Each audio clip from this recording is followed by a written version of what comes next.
The last couple of weeks haven't been particularly eventful. The occupiers are learning from their mistakes in Ukraine and trying to change tactics. But Ukrainian defenders are fighting back and moving deeply into the defense line of the Russian occupiers. Well, this is the news about war in Ukraine on Yakovlev Twins channel.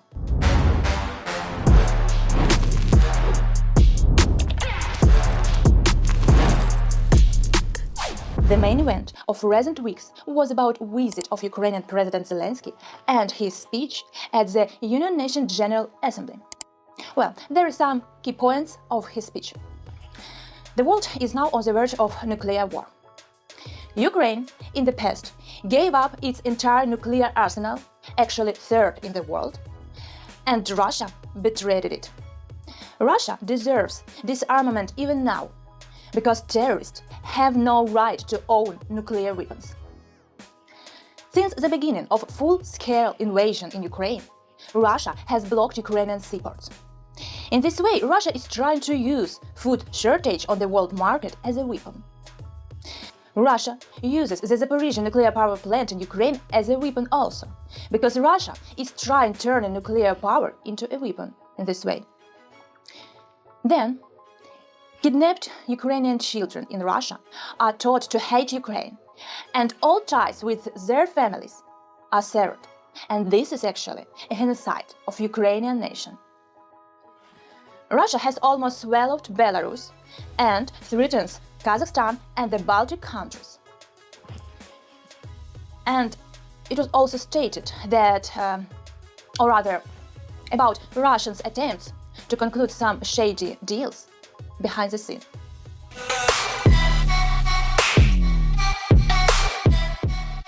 Last week, there was a new Ramstein meeting in Germany.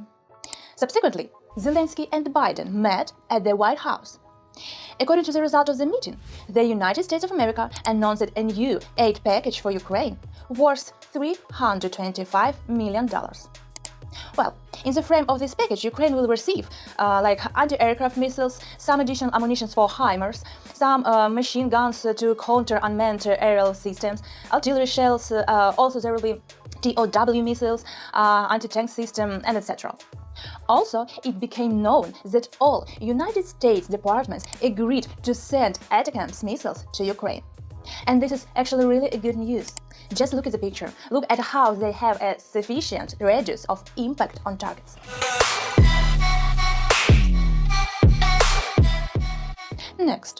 Next, regarding the situation at the front and successes of Ukrainian armed forces.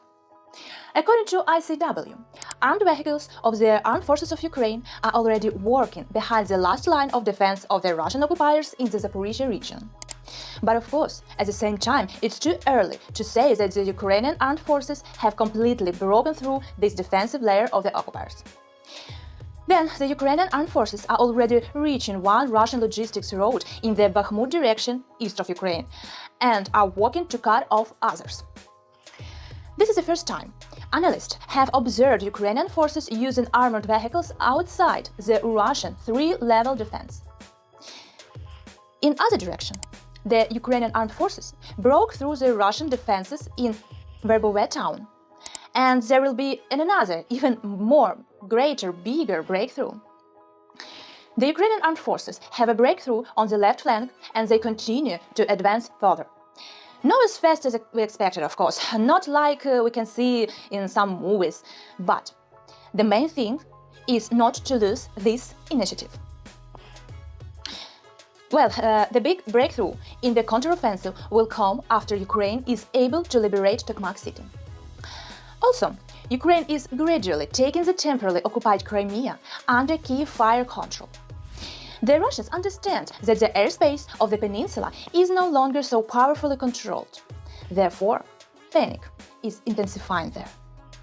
As a result of the brilliant work of Ukrainian defenders, the headquarters of the Russian Black Sea Fleet in Sevastopol, down in Crimea, was hit by missiles. And they say that Russian officers helped direct those missiles. And also, in addition, it is clarified that the Russian officers who provided information were short of money.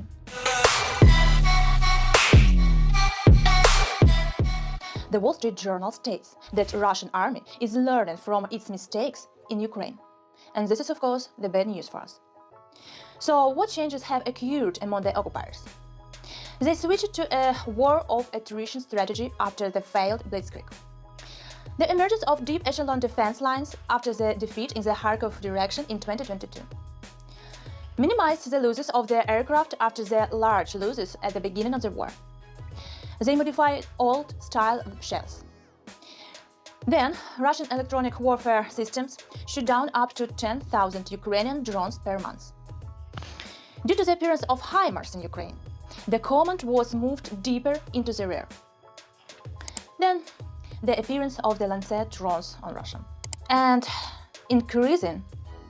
the Russians increase military production by 2 times.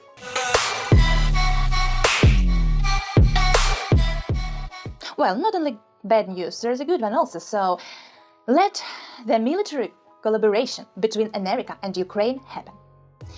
The Ukrainian Armed Vehicles Organization, the Eastern European conglomerate called Czechoslovak Group, and the European branch of the American corporation General Dynamics want to jointly produce infantry fighting vehicles called Escort.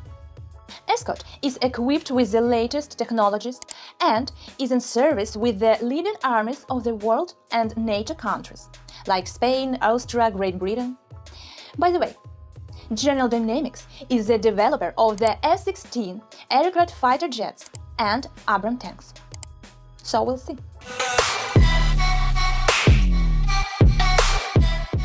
Well, this was last main point for recent few weeks. Stay with us for more news about war in Ukraine on Yakovlev channel. Glory to Ukraine, to our defenders. See you next time.